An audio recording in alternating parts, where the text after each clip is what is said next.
I was 37 weeks pregnant with my second, and I found a lump above my collarbone, and I just happened to touch it, and it was as hard as a rock.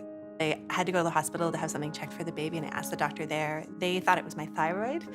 They sent me for an ultrasound, and very quickly it became apparent it wasn't my thyroid. And it was that afternoon that I got a call from my obstetrician, and he got off the phone, and I just like screamed, I think I have cancer. That day is one that I'll remember forever.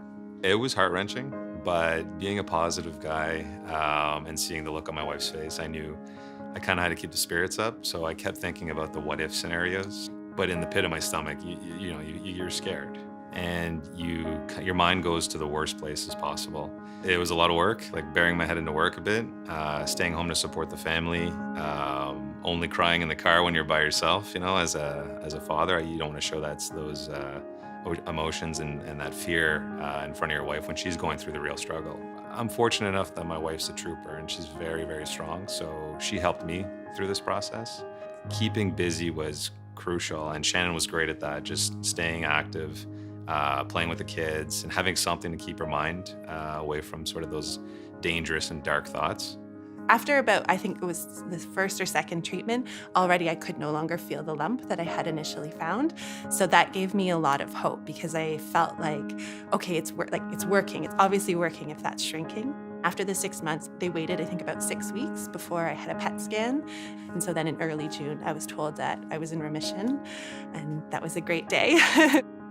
There is a sense of relief, and although physically she was in a good spot, which made us exceptionally happy, there was still a little bit more to do mentally.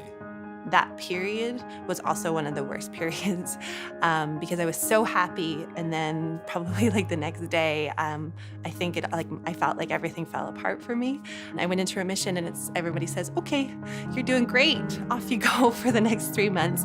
Like, good job, get back to life." And I didn't know how to do that. So I started to deal with a ton of anxiety, and then that anxiety sent me into depression. It was hard to talk to people about it because everyone was so excited for me to be in remission. I was excited too, but I just felt so scared of everything. I mean, we had just had our second child, and for me it was terrifying. I was afraid that I wouldn't be there for my children, and that they wouldn't know me.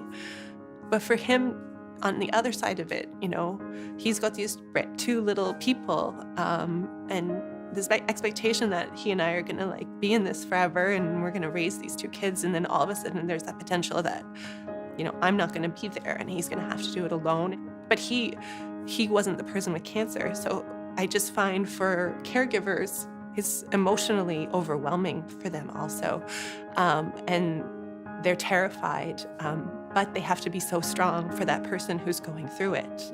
The person who has to go through the treatments and be sick. Everybody understands why that's hard for them, but we forget about this group of people. Cancer coaching, it's all the services are offered for the caregivers also, and I think that is also incredibly valuable.